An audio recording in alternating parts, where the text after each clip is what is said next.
Você sabia que o nosso olho se assemelha e muito a uma câmera fotográfica? Só que, bem mais sofisticado? Quer entender essa relação e aprender tudo sobre a física do olho humano? Então vem comigo nesse Trem de Física!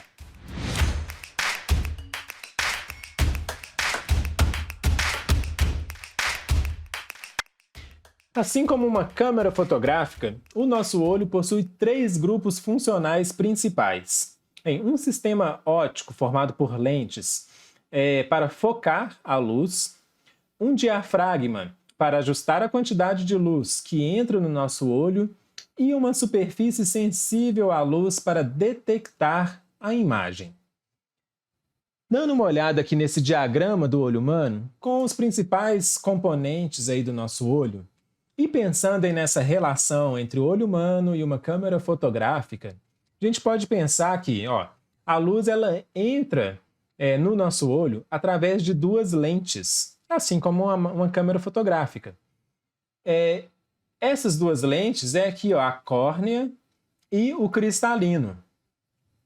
Eu vou ter também um diafragma, que no caso do olho humano é a íris. Então eu vou ter a íris que vai se ajustar automaticamente e controlar a quantidade de luz que entra no nosso olho, passando pela pupila.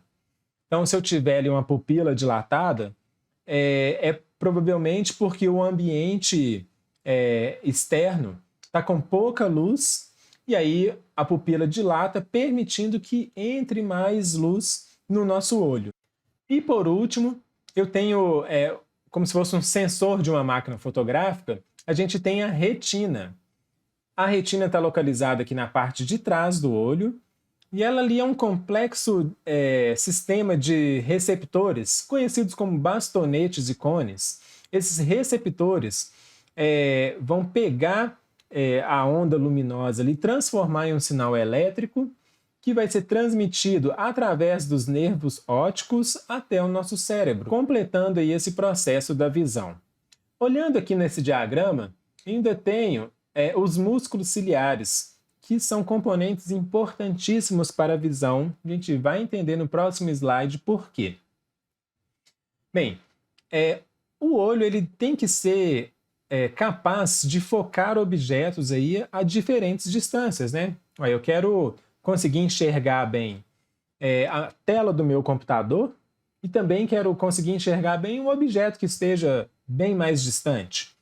Numa câmera fotográfica, isso é feito através de mudanças ali na distância das lentes, né, e do sensor, de forma que a imagem seja sempre focada no sensor. Já no olho, eu tenho um processo conhecido como acomodação visual. E aí, os músculos ciliares que vão ser responsáveis por esse processo de acomodação visual. Como que funciona? Bem, o músculo ciliar, ele vai estar ligado ao cristalino, fazendo com que esse cristalino consiga mudar a sua curvatura. Então, para um objeto aí localizado, vamos dizer, no infinito, né, muito distante, o músculo ciliar, ele está totalmente relaxado, de forma que o cristalino esteja com a sua menor curvatura, que significa que o cristalino está menos convergente. Dessa forma, os raios ali que vão estar praticamente paralelos, né, entrando no olho, esses raios consigam convergir na retina. Então a imagem consiga ser formada na retina, nitidamente na retina. Se eu for aproximando esse objeto do meu olho, o músculo ciliar ele vai se tensionar e vai fazer com que o meu cristalino fique mais curvo. Se ele fica com a curvatura maior, ele vai ficar mais convergente. Então, os raios ali vindos de um objeto mais distante o olho vai conseguir convergir esses raios na retina, formando uma imagem nítida. É lógico que isso vai ter um limite, né? Dessa distância mínima em que um olho consegue focar um objeto. Essa distância mínima, uma distância média aí para um adulto, é uma distância de 25 centímetros. Bem, então um olho normal ou hemétropo é um olho que tem duas características principais. A primeira delas é que esse olho, através desse processo aí de acomodação, né, ele é capaz de focar na retina objetos no infinito, sem acomodação do cristalino. A segunda característica é que com o esforço máximo ali do músculo ciliar, né, o esforço máximo de acomodação, esse olho tem a capacidade de focar na retina objetos a uma distância de 25 centímetros. Bem, já falei, essa distância é um valor médio, né? E varia muito com a idade do indivíduo. Quanto mais jovem a pessoa é, menor essa distância. Tem crianças aí que têm uma distância mínima de 10 centímetros. Mas para um adulto jovem, médio, essa distância padrão é tida como 25 centímetros. Bem, esse olho, tido como olho ideal, né? Lógico que não acontece o ideal com todo mundo, né? A natureza é múltipla, é diversa. E aí tem várias pessoas que não têm essa acomodação visual dentro da faixa de 25 centímetros e o infinito. E aí, então, a gente tem que corrigir esses problemas de visão. Dois desses problemas mais comuns são a miopia e a hipermetropia. Ambos esses problemas podem ser corrigidos com o uso de óculos ou o uso de lentes de contato.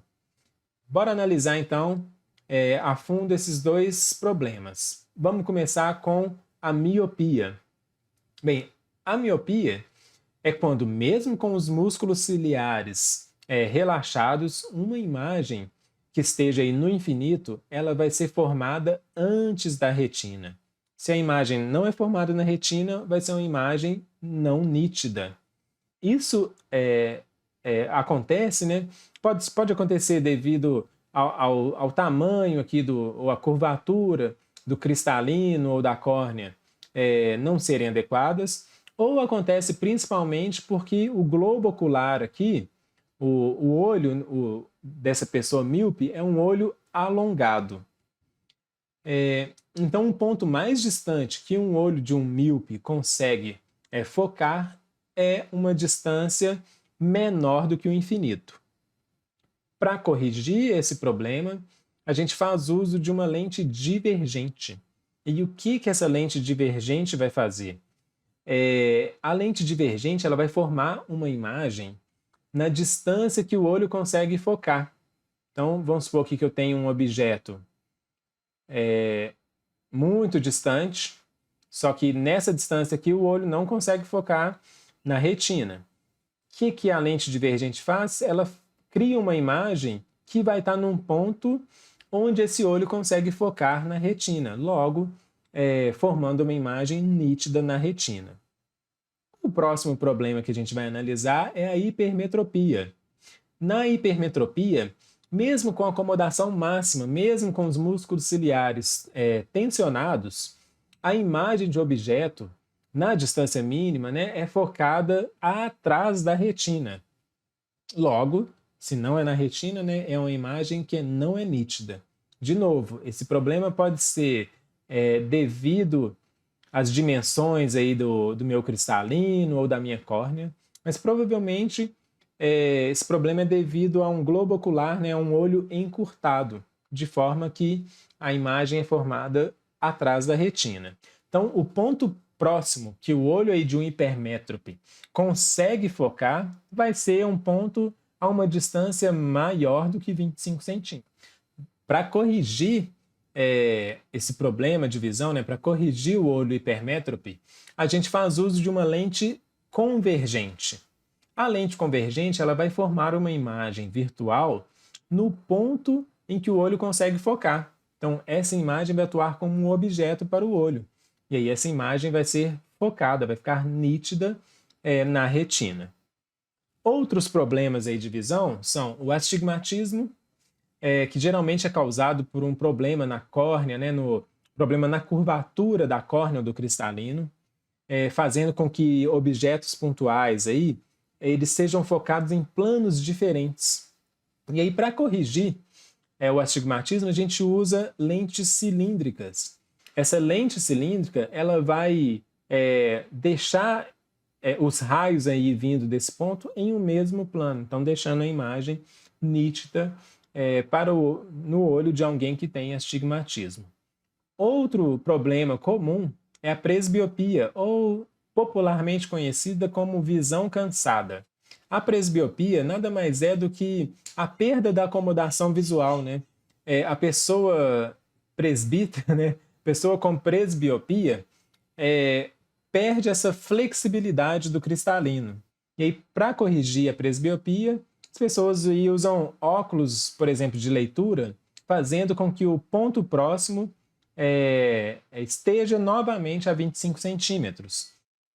Vamos finalizar a aula entendendo os números ali de uma prescrição oftalmológica, entender o que a gente chama ali de grau, e se é miopia, se é hipermetropia. Então vamos supor um olho de um hipermétrope com ponto próximo de 100 centímetros. Bem, a gente quer, quando colocar um objeto ali a 25 centímetros da lente, a gente quer que a imagem formada por essa lente esteja no ponto próximo da pessoa, né? Esteja a 100 centímetros do mesmo lado da lente. Seguindo aí esse diagrama. Ó. Então eu vou ter o olho aqui de uma pessoa... Opa, cadê o cursor? Aqui o olho de uma pessoa hipermétrope. A lente corretiva, uma lente convergente. Quando eu coloco um objeto aqui a 25 centímetros, a uma distância aqui que eu chamei de DO, a distância do objeto, esse objeto aqui a 25 centímetros tem que formar uma imagem aqui pela lente a 100 centímetros, a uma distância DI da lente, porque essa é a distância que o olho desse hipermétrope consegue focar na retina. Bem, então aí usando a equação de Gauss para determinar essa distância focal que a lente do óculos, né, ou a lente de contato tem que ter, é só fazer aqui, ó, fórmula de Gauss. 1 sobre F é igual a 1 sobre DO mais 1 sobre DI. Muita gente conhece essa fórmula aí como 1 sobre F igual a 1 sobre P mais 1 sobre P'. Substituindo os valores aí, então a distância do objeto à lente, né, 25 centímetros, mais a distância da imagem formada à lente, 100 centímetros, coloquei menos 100 porque é uma imagem virtual, então menos 100 aqui. Então, resolvendo essa equação, eu tenho que 1 sobre F é igual a 1 sobre 33 centímetros. Logo, a distância focal é igual a 33 centímetros ou 0,33 metros. Porém, na prescrição oftalmológica, é especificado a potência da lente. E, por definição, a potência da lente é dada como 1 sobre F. Então, se eu pegar 1 dividido por 0,33, eu vou achar uma potência de mais 3 dioptrias, ou, popularmente falado, mais 3 graus. O sinal positivo indica que é uma lente convergente, né? Que é uma lente para um olho hipermétrope. Se fosse para um olho míope, eu teria um sinal negativo, indicando que é uma lente divergente. Vimos aí os pontos mais importantes sobre a física do olho humano. Eu espero muito que vocês tenham gostado da aula. Compartilhem e me sigam no Instagram, me sigam no YouTube. Até o próximo Trem de Física!